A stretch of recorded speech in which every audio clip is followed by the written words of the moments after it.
And good morning. Welcome back. Now, I know a lot of you have already gone to one class today, and you went to a whole bunch of classes yesterday. I was trying to get a feel for how, full you are. Like, if you were to be like on your body, like I'm way over here already, or I'm good. Where you at? Show me at. Yeah, okay, we got some way overfills, but some people still have some room left. It's tricky, right? You come to these conferences and you want to pack as much as you can in, but then sometimes it becomes a little much, right? Well, today I am hoping to have you leave here with just a few takeaways. Yesterday, who was not in my swim class yesterday? Okay, we're gonna do a little summary because we are planning to just continue on from yesterday's swim class to today's swim class. So again, today is treading water.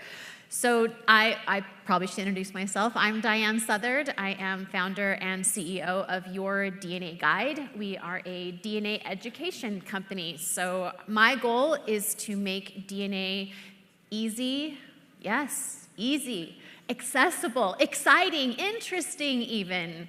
So mostly I want you to feel like you can do DNA, because it's a very valuable part of our research process, and I'm excited to jump into that with you today. Now, Roots Tech has asked me to remind you to silence your phones. There will be no audio or video recording, but you may take as many pictures of my slides as you want, because they take a very long time to make, and someone might as well appreciate them.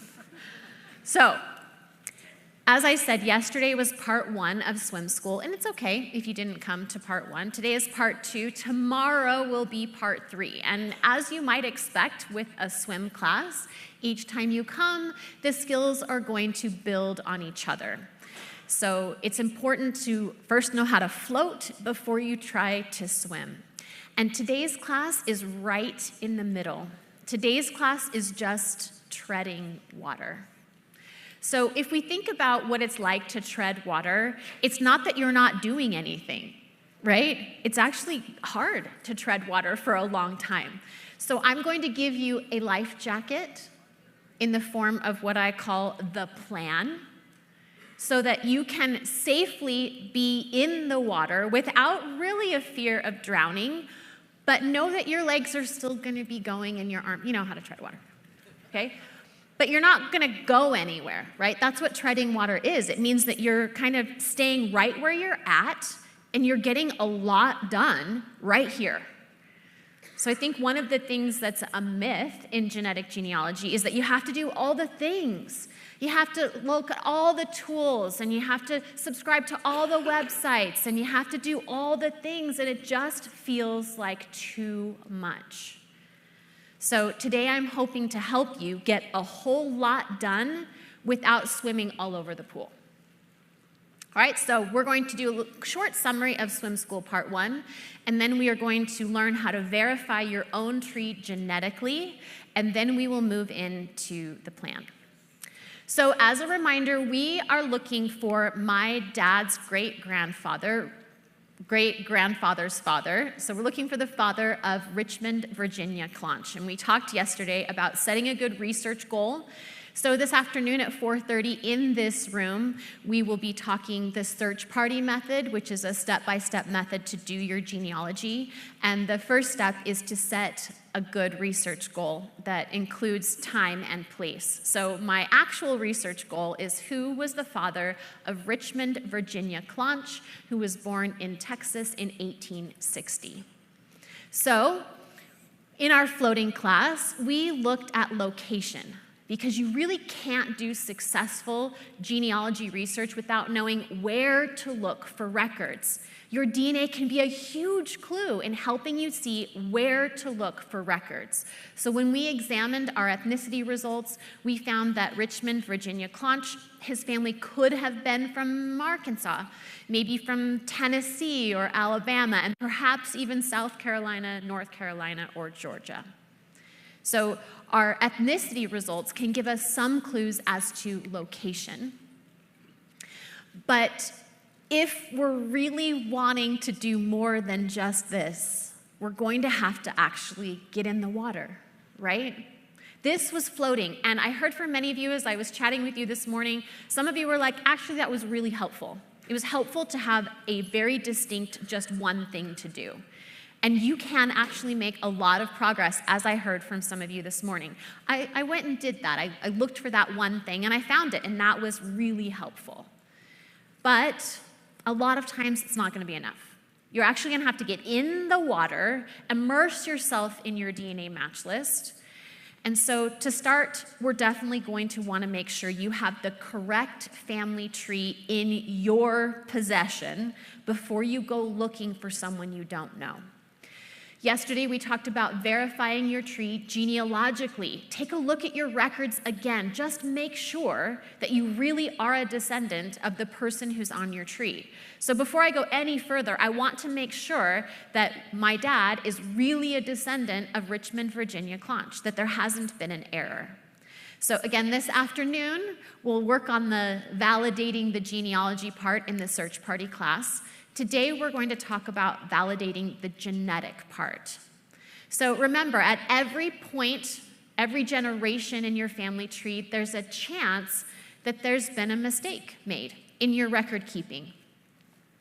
There's also a chance that the genetic relatives you have are not the genealogy relatives that are on your tree.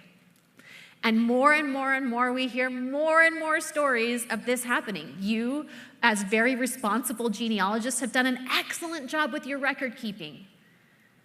But there are some things you can't account for in records. And so you need to be sure that every single link in your family tree has been genetically verified. So I call these points in our tree your branch points. Any point where an ancestor has multiple children, this is a branch point that you can verify. Now, verifying branch points means that we need to check genetics versus genealogy. Okay, so your genetic relationship is measured in centimorgans. We were just talking over here about centimorgans. A centimorgan is just a unit of measure for DNA. It's how we talk about relationships. And in general, the more you share, the more you care. Okay? Now, if you want to sound really smart, then like in a regular conversation with someone, just drop the word centimorgan and they'll be like, wow, you're so smart. I know. Okay? So it's how you impress your friends. Use these big DNA words. But genetics is measured in centimorgans. And of course, your genealogy relationships are measured in cousins. So your third cousins or fourth cousins or your second cousins once removed. Now, a removed relationship is just someone who's on a different generation than you are. Okay? So we have genetic relationships and we have genealogy relationships. So how do we check to see if they are aligned? So there are a few ways you can do that. First of all, there we go. You can go to Throughline at Ancestry, and you can click on this By Ancestor tab, and it will show you the ancestors that you have in your tree that have been linked to your account, and we'll look at that in a second. If you are at MyHeritage, and how come my clicker is not clicking? Maybe I'll stand back here. At MyHeritage, you can click on Filters, and then you will click on the Theory of Family Relativity, and this is going to bring to your attention some DNA matches who are descendants of ancestors that you already know. 23andMe has a similar tool. It's called Family Tree Tool.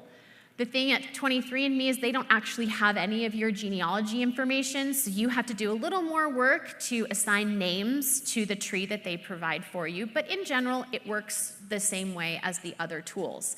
Essentially, it's these companies taking the information that they have and presenting it to you and saying, hey, we think this is how people are related to you. But that's just their opinion. We think, well, they're a company, like they have all this data, they know things. Guys, these are cheating tools. They're cheating. You're cheating. You didn't do this work, okay? but we can still use them to help verify the things that we want to know. So again, if you're at Ancestry, you can click here on By Ancestor. Then I'm going to scroll down to see Richmond, Virginia Clonch. If I scroll over him, I will see that there are 30, and I don't need glasses, right? 39, thank you, 39 DNA matches who are descendants of Richmond, Virginia Clonch. Now let's be clear. All through lines really means is that there are 39 people who've had their DNA tested who match you at some level and who have Richmond, Virginia Clonch in their family tree. Ancestry has not checked genetics versus genealogy. You have to do that. So they've presented you with a clue, a hint, a cheat, and you need to go in and verify it. So if I look at those descendants, I can see that 12 of them are actually descendants of my grandmother, or my dad's grandmother, Lucy Clonch. So 12 of them actually only verify my connection to Lucy. They don't verify my connection to Richmond at all. That's a branch point. Your branch point can only verify the branch that it's connecting you to. It doesn't really tell you anything about Lucy's relationship to Richmond. For that, we need to go back to the branch point between Lucy and Richmond. And this is the one we're most interested in. And so to check it, we will want to look at the other descendants of Richmond. So not Lucy's descendants, because that's her branch point. We want to look at the other children of Richmond, Virginia Clonch. And we want to ask the question, does the genetic relationship we have with this person match the genealogy relationship we have with this person? So we can click and find these, what I call best known matches. Best known matches are descendants of the ancestor you want to research through a different line than your own. Okay? So we've got MS here, and we're asking, does this amount of DNA, is it consistent with the relationship Ancestry says we have to each other? So Ancestry says this guy is my dad's second cousin once removed, and they're sharing 104 centimorgans. So you're asking, does that line up? Does someone who's a second cousin once removed share 104 centimorgans? Well, how do you know these things? Well, you click right there on 104 centimorgans, and it brings up this nice handy chart. And the nice handy chart says, okay, people who share 104 centimorgans often have these relationships. So you can see that predicted at the top. They're like half second cousin once removed or third cousin. Well, that's not second cousin once removed, so is this not fitting? Well, not quite. You'll want to go down and click on, oh, I wanted to tell you this. That's why I put it in the slide. So Ancestry is taking into account the self-reported birth years of the people who took the test. And so they're trying to help you with the whole removed thing. You know, if you're 70 and somebody who's 50 is your match, they're probably going to say you're once removed. You're on a different generation. But you might not be. So remember, you are smarter than Ancestry. You are. You know more about your family than they do. So use your big brain and look at all of the information that they're giving you. So you can see if you click on that extra menu and you're down here at these predicted relationships, you see that second cousin once removed is in fact on the list. So we're good. If you want to be extra sure, you can go all the way down here and click on frequency of relationships, and that's going to open another menu, and you can see that second cousin once removed is actually 31% likely. Now you might think, that's not very high. Shouldn't it be like 95% likely? And that's the thing about genetic relationships. There are just so many ways that you can be related to someone that you will hardly ever see relationship prediction percentages above 30%. Only for very close relationships. There are just so many ways you can be related. So the general rule of thumb is if the relationship, the genealogy relationship you have to this person is on the chart, you're fine. Okay, don't stress. Even if you're down here at 19%, it's probably fine. Now, would I double, triple check? Yes. Would I look at other DNA matches? Yes. Because even in this line, we have this other person, this MM. We could go double check them. And you should. You should double check everybody. Okay, so I'm going to double check William H. Claunch and all of his descendants. I'm going to double check Bessie Lee Claunch and all of her descendants. And I'm going to double check Leora Albert Claunch and all of her descendants. Okay, this is how you check genetics versus genealogy. This is how you verify that your connection to this family is genetically legitimate. Okay? And that's in addition to the genealogy double check that we did yesterday, or that we're going to do later today, however you want to see it. Okay? But you have to start here. If you're not actually related to Richmond, Virginia Claunch, you're going to go looking for someone else's ancestor. Okay? So don't skip this step. It's really important. All right? So after you have verified your family tree genetically, it's time to put on that life vest, get in the water, and start moving. And again, the life vest that I'm providing to you, I call the plan. So this is what we use at Your DNA Guide to teach you how to do the DNA. It is a 6-step process. And it starts, like I said, with that best known match, someone who is a descendant of the ancestor you want to research through a different line than your own. So I know this looks like a lot, so we're going to just kind of simplify it a little bit, and we're going to start here. You're going to use a best known match to create a group of matches we call a network. And that group of matches we call your best mystery matches. It works like this. Again, you're probably going to want to use more than one best mystery match. We use something called the shared matches tool, which is available at every DNA testing company. We'll use a match labeling system if it's available.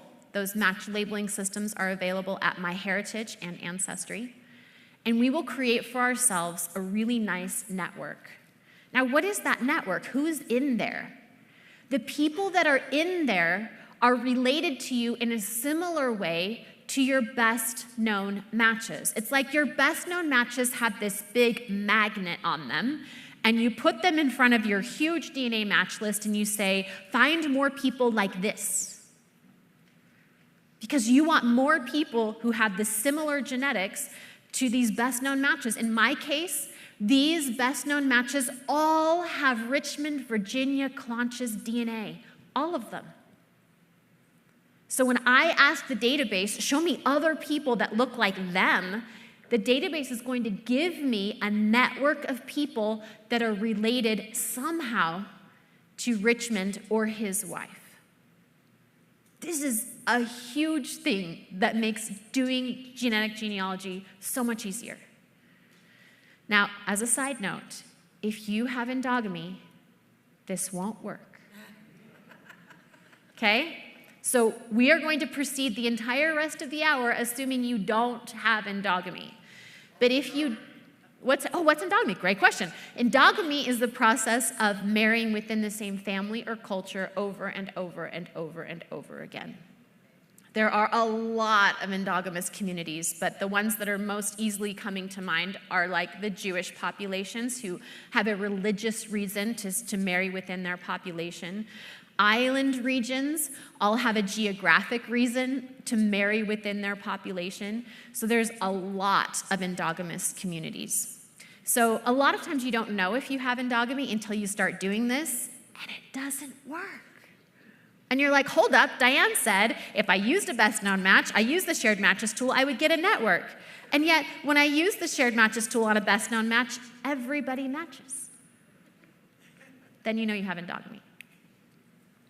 All right, so if we are at MyHeritage and we have this match, Mike. Mike is a best known match because he's a descendant of Richmond, Virginia Claunch and Lily Harvey through a different child than mine.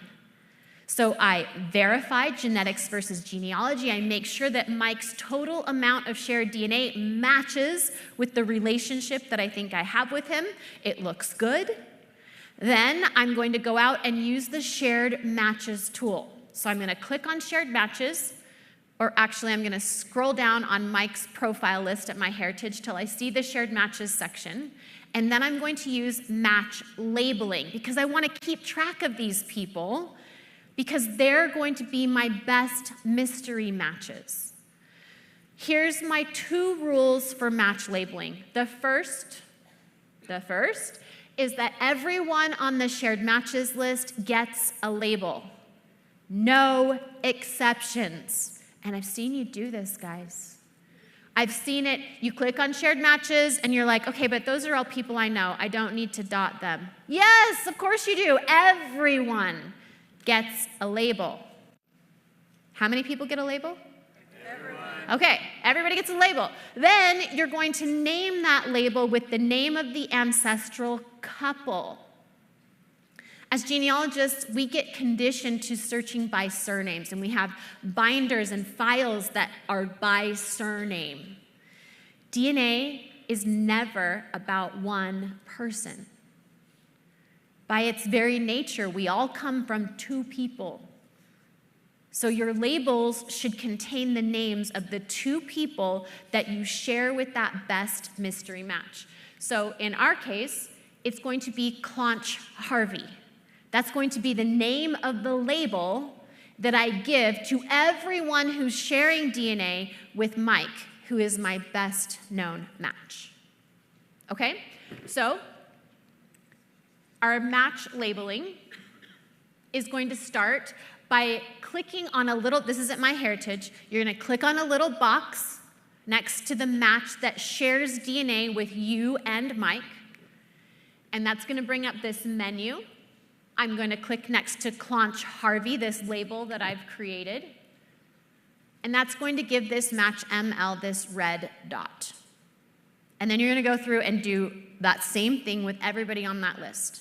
And then you're going to go to your next best mystery match, or your next best known match, and you're going to do that again until you've done that with all of the best known matches and created for yourself a really nice group of matches. Then if you go back to the main match page at MyHeritage, you click on labels, you click on Clonch Harvey. It will then give you a list of everybody that you've dotted. And just like that, you have found a network. 134 people out of the thousands of matches that I had at MyHeritage. I have 134 that are relevant to my research. Doesn't that feel like a weight lifted? You're like, oh, that's a lot better. You could even feasibly look through all 134 if you wanted to, right? These 134, again, are our best mystery matches. We know that they are because we found them deliberately using the plan. Do you see how the plan is that life jacket? It just keeps you right here where you're at, and you're busy, you're working, you're finding the best known matches, you're labeling, you're doing things, but you're safe, okay? You're not like darting off in all these directions and getting tired from swimming everywhere. You're just staying right here and finding the matches that matter most. And here's the really fantastic news.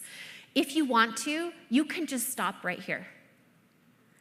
You can do 0 work genetically from here if you want to. You could just do genealogy. Like I said, if you are like a little DNA averse and you're like, I don't love this, but I know it's powerful and I really want to find my ancestor, just do this much. That's it. Use your best known matches to gather a group of matches from your match list and then just start doing genealogy. Because what are you going to find? Theoretically, you're going to find that these people are somehow related to this line you want to research.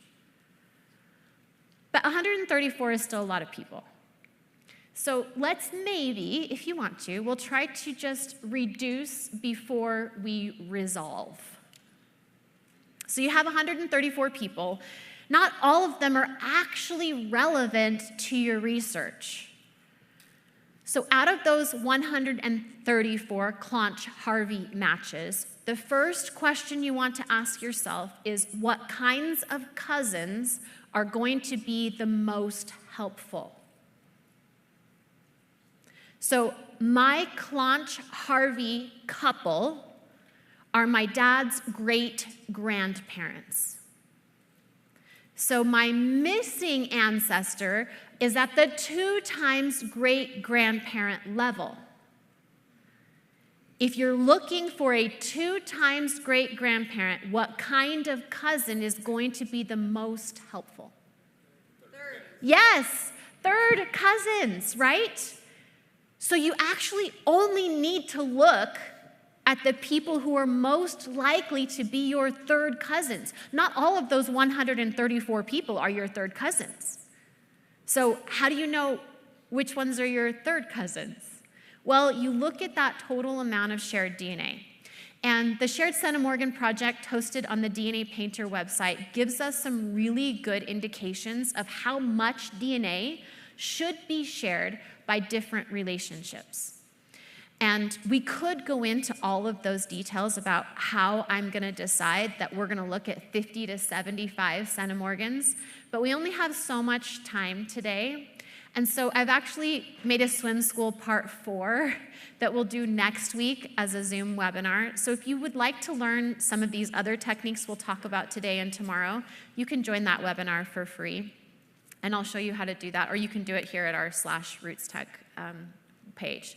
But just trust me that in general, if you're looking for third cousins, you want to start with that 50 to 75 centimorgan range. Great, okay, so let's go back out to our MyHeritage match list and let's look at what we have. So we have this person, I don't know who this is, but they're sharing 200 and something centimorgans. That's way above third cousin range. That's more like a second cousin range. So I'm going to skip that person.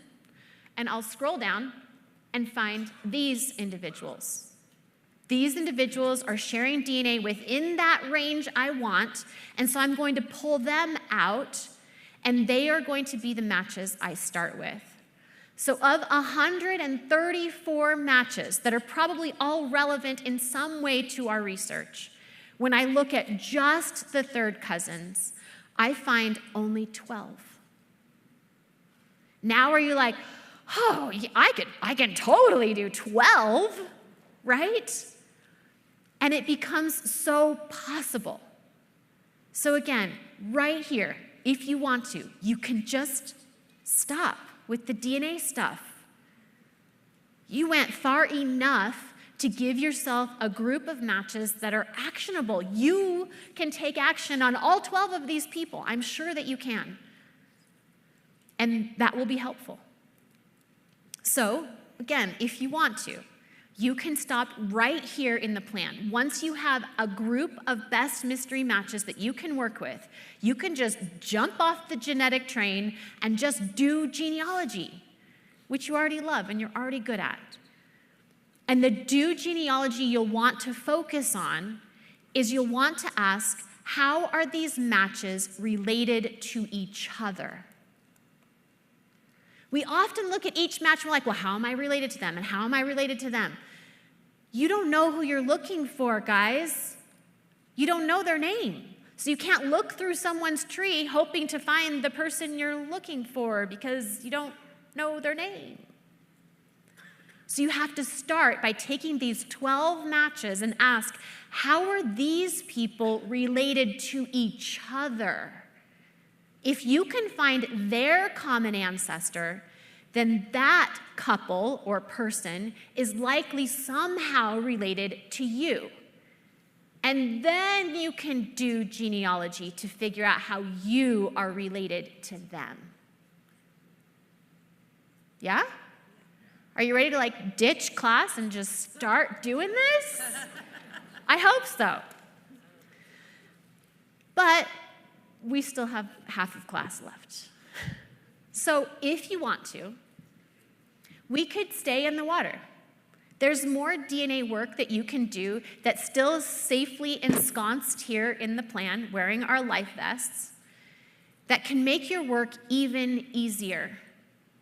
Because sometimes, for some of you, you're going to have a lot more than 12 matches, even if you do exactly what I asked you to do. You will definitely have more than 12 matches if you're looking for a 3 times great-grandparent and you're looking at that 4th cousin level. So how can we make it even easier? Well, we have to remember that in that network we just gathered, there are 3 kinds of matches. This is from Dana Leeds. I love how she puts this. They are his, hers, and theirs. So the first kinds of matches that are in this group of 12 are the ones we actually want, the ones who are related to Richmond's parents and grandparents. But we have in this group of 12 some that are going to be hers. They're related to Lily Harvey, Richmond's wife. They're related to her parents and grandparents. We've gathered them too in this group of 12. And very likely in this group of 12, we have theirs, other descendants of Richmond and Lily. So Richmond and Lily are my dad's great-grandparents, so people who are their descendants should be our second cousins, and they should share 250 centimorgans. But there are people who are my dad's second cousins once or twice, or guys, even 3 times removed, who have taken a DNA test, which is super amazing. These people are like 10, okay? And someone has taken their DNA and put it in the database. And so that person is going to share 50 centimorgans with my dad. They're going to look genetically like a 3rd cousin, and we're going to get really excited until we see, oh, their name is like Brooklyn with like 4 N's. And you're like, that doesn't sound like somebody who was born in the 40s. And you're like, oh, that's because she was born in 1997. Okay, so it's important to recognize that even though we did the work and we gathered matches, we have people in here who still don't matter for our research. So ideally, we want to split this Clonch-Harvey network. And that's this next step in the plan that we skipped. So if we want to do more DNA work to make the genealogy part easier, we could split our network. Split it into the Clonch matches and the Harvey matches, giving us what we call leftovers. The leftovers are our Clonches. So it works like this. You have your initial network that you created. We're going to go through a process to split that network into these 2 component parts, a known network of the Harveys and this leftovers network of the Clonches that will contain our best mystery matches. Are you up for it? Do you want to try it? Yeah. Let's do it. Thanks. Let's do it. All right. Okay, so this is the process to split your network. It's going to look very familiar. You're just using another best known match and the shared matches tool to split your network. So who's this best known match, the new one? Well, they come from the other branch, right? Ideally, I would have matches who are descendants of Lily Harvey's parents. They become my best known matches to help me split this network. Okay? So let's go through it step by step, okay? So we have the Clonch-Harvey network that we created using the shared matches tool on people who were descendants of that couple. So to split the network, it's the same idea. I'm going to take a Harvey descendant, I'm going to use the shared matches tool, and essentially, like a magnet, I'm going to pull out of this network the matches that are Harvey. And then what will we have? We'll have a Harvey network, and we'll have leftovers. Because if they aren't Harvey, they're Clonch. Okay? Now, this all works really well, unless you don't have a Harvey best known match, which I don't, because her parents are also unknown. So if you have that problem, we're not going to tackle it exactly today. So you can come again to that free webinar next Tuesday, and we'll talk about it then. But for now, let's just say I worked some magic, and I was able to label my Harvey matches. So I'm going to now go back. We're going to start working in Ancestry, and I'm going to go back to Ancestry. I'm going to click on this filter button. I'm going to click on the groups button, and then I'm going to click on Clonch Harvey. So this is my network, my big network that has both Clonch and Harvey in it. And I'm going to notice that I have created this Focus Harvey group. So remember, I did that with my magic that we'll talk about on Tuesday if you want to learn how to do that. But hopefully you won't need magic because you'll have a best known match to help you split your network. Okay?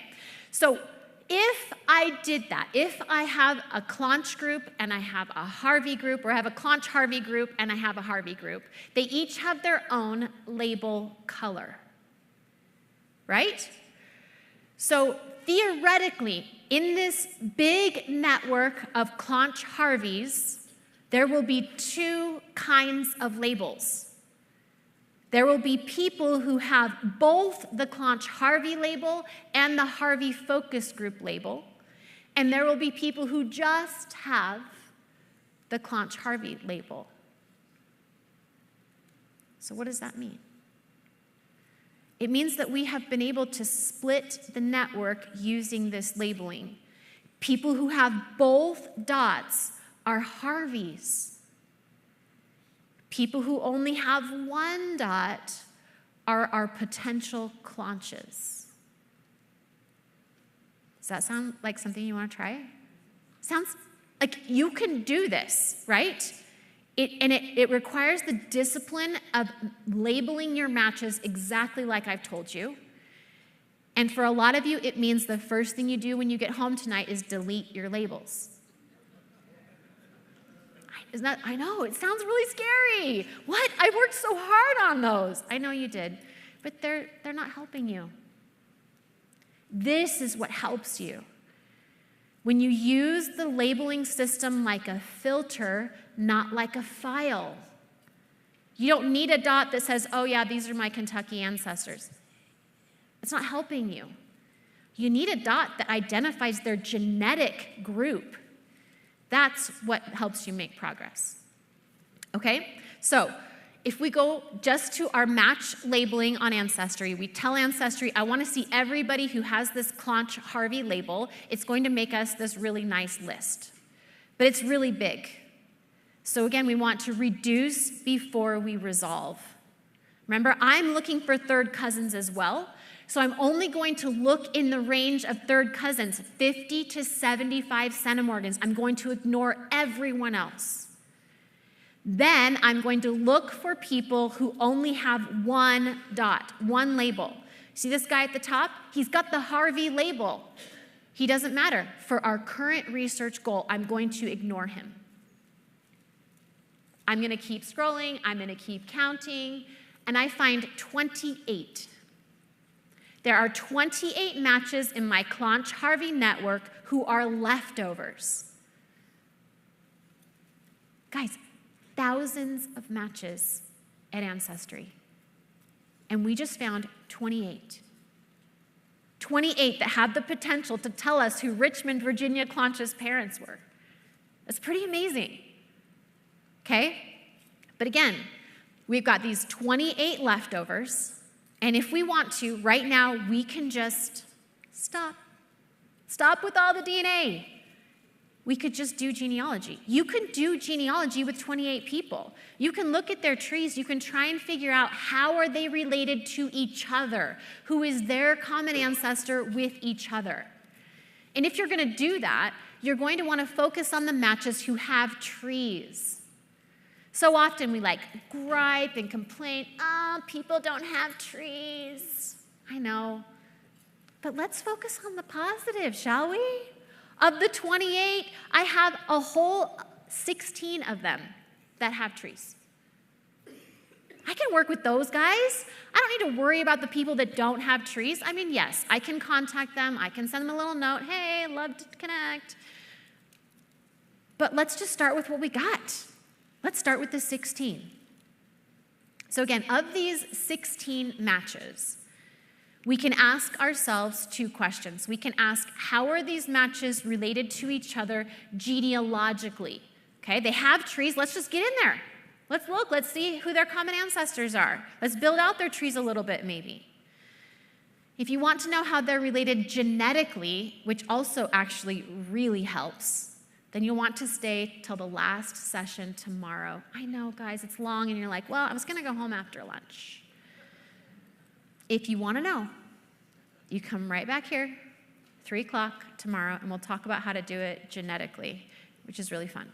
But today, we're just going to talk about how to do it genealogically. So I look at these first 2 matches. We have McKenna. Guess how old she is? I don't know, but, you know. Again, from people's names, sometimes you can make a little estimate. McKenna, and we have Danielle.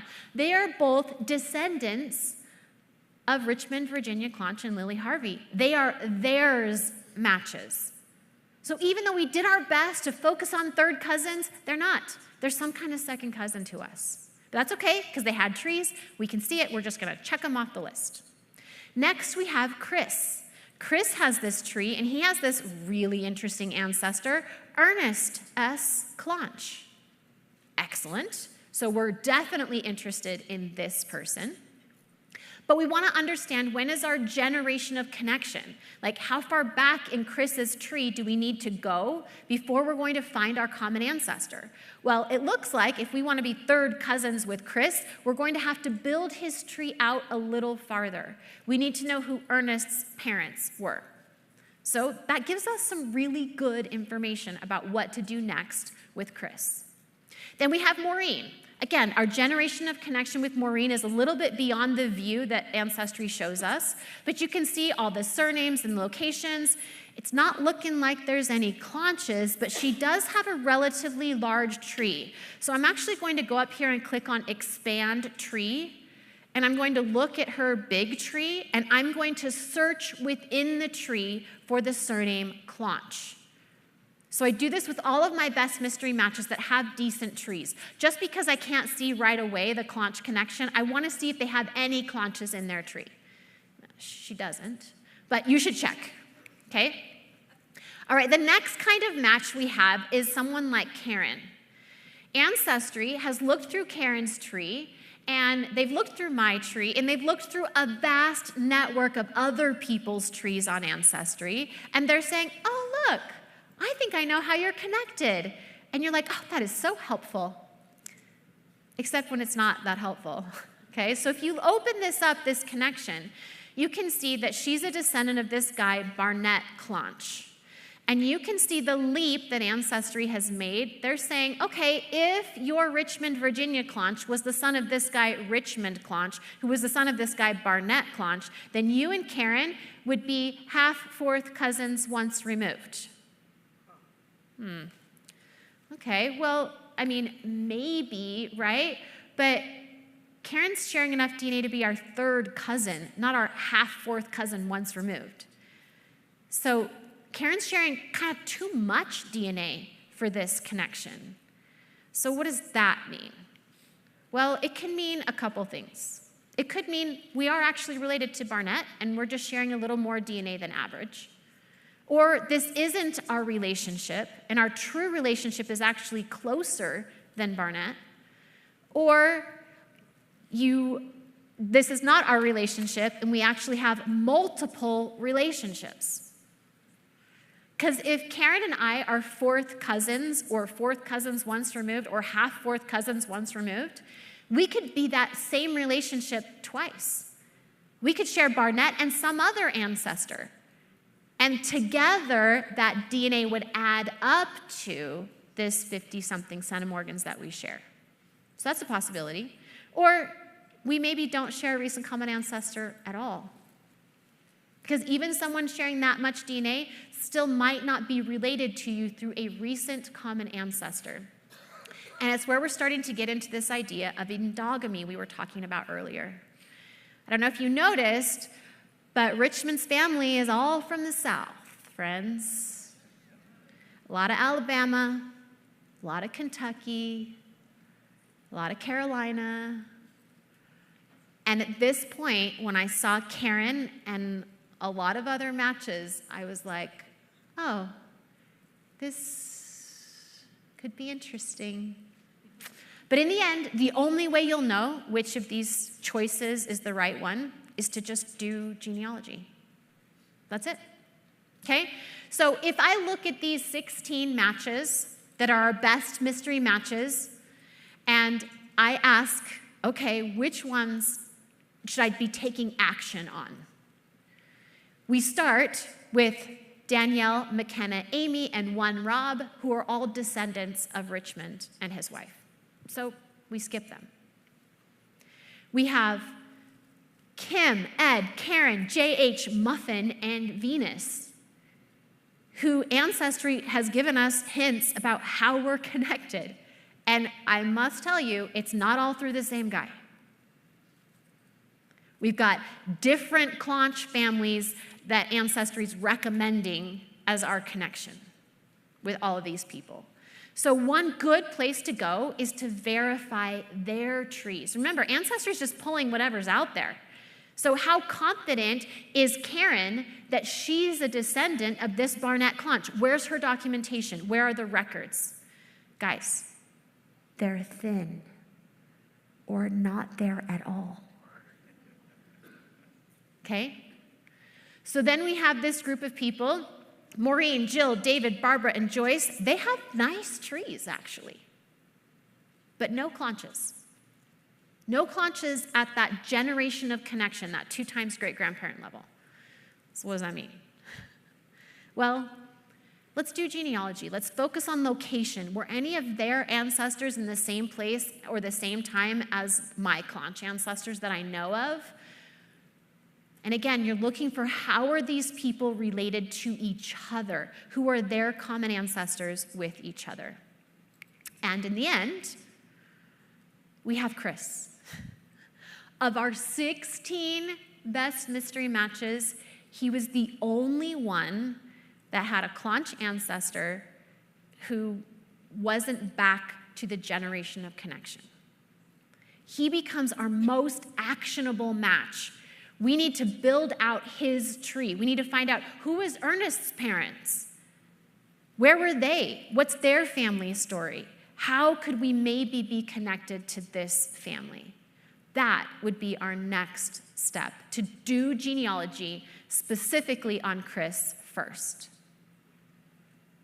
Okay, so do you see how we went from thousands of matches in our DNA match list, down to 28, down to 16, down to 1. And all we were doing the whole time was just treading water. Just treading water. We didn't have to swim all over the pool. Didn't have to try out this tool or that tool or try this new fandangled thing. It was really just keeping that life vest on, following the plan, making your network, splitting the network, labeling your network, so that you had a nice group of leftovers that you could focus on. And again, right here, you could just stop and do genealogy. You can do Chris's genealogy. You can verify the genealogy of that entire blue group who thinks they're all connected to these various Clonch ancestors. And you could literally just be done with the DNA stuff right now, if you wanted to. Now, I didn't want to, because, well, this is my job, guys. I don't want to just do genealogy. I want to do more DNA. And that's what tomorrow is really all about. Because using just some hardcore just do genealogy, as well as some techniques I'll teach you tomorrow, I was able to build this tree. For all those green people are DNA matches, and they do all go back to this Barnett Clonch. So I had to expand my search a little bit, bring in some more DNA matches. I had to use shared matches of matches, which is a really powerful technique we'll talk about tomorrow. But again, you didn't necessarily need to do that stuff to get to this point. You could have just done genealogy and still gotten here. I think it would have taken you longer, because I think what the purpose of DNA is, and all these steps that I'm teaching you, is to help you be more effective in genealogy, to make it easier for you to do genealogy. Because even with all of these people and all of their connections, their records are terrible. They're terrible. I'm like, you just threw this guy on your tree? Like literally nothing. No, nothing. And so there's still so much genealogy that needs to be done. But I know exactly who to do it on. And that's what DNA gave me, right? That's what treading water gave me. So treading water gets you into the water, into your DNA match pool, so you can explore everything just within arm's reach. You don't need to go anywhere to get everything we just found, which is super encouraging. But again, it's easy to get overwhelmed by new things, and it's easy to get excited and motivated and then quickly kind of fizzle out. Because it's hard, guys, and you get stuck. And you get stuck.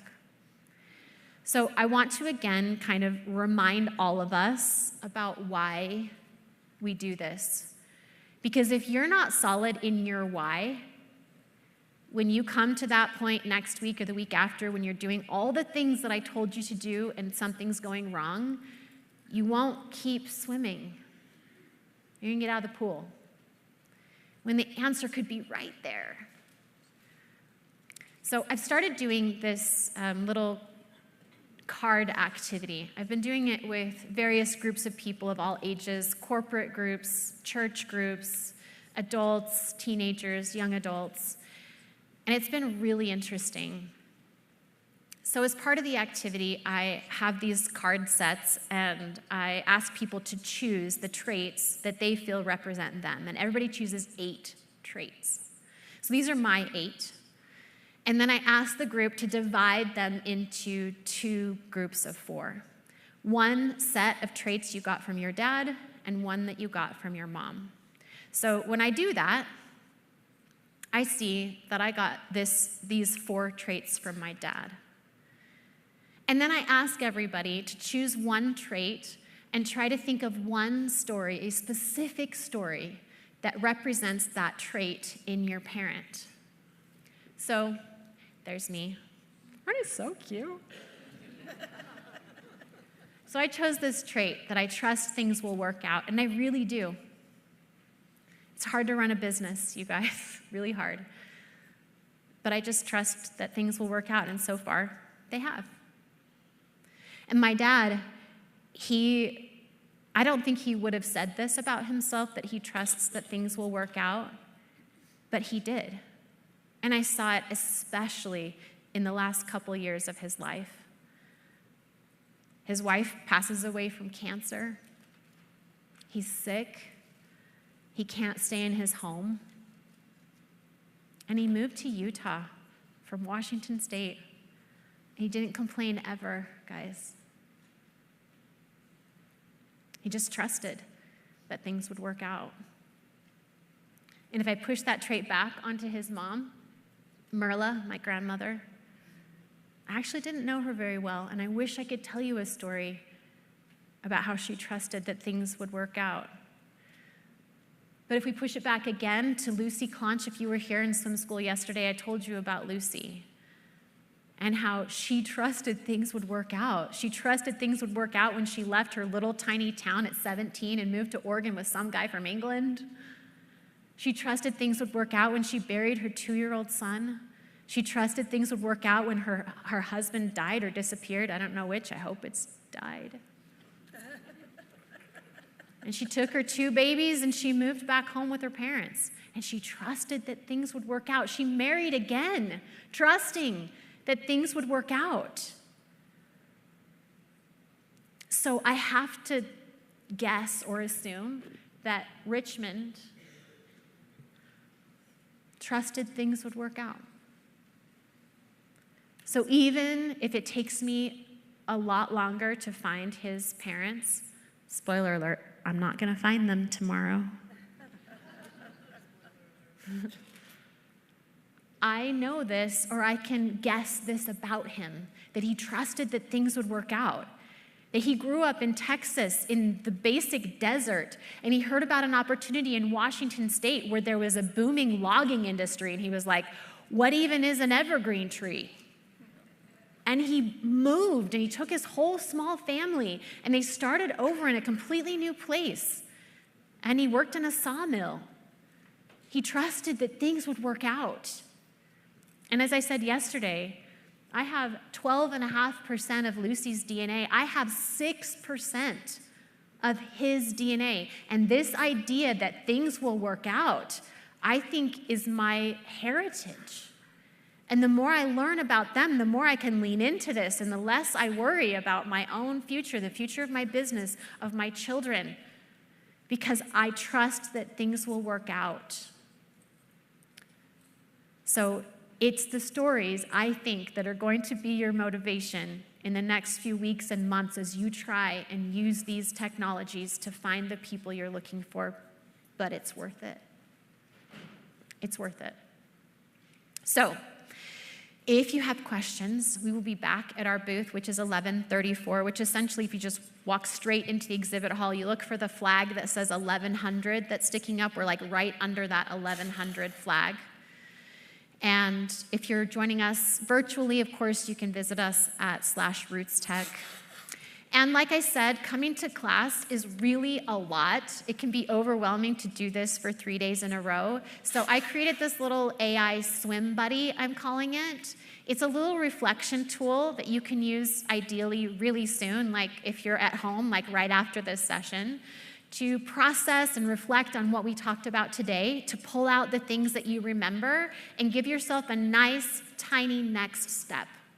Something that you can do that's actionable, that will help kind of stick all of this learning right into your brains.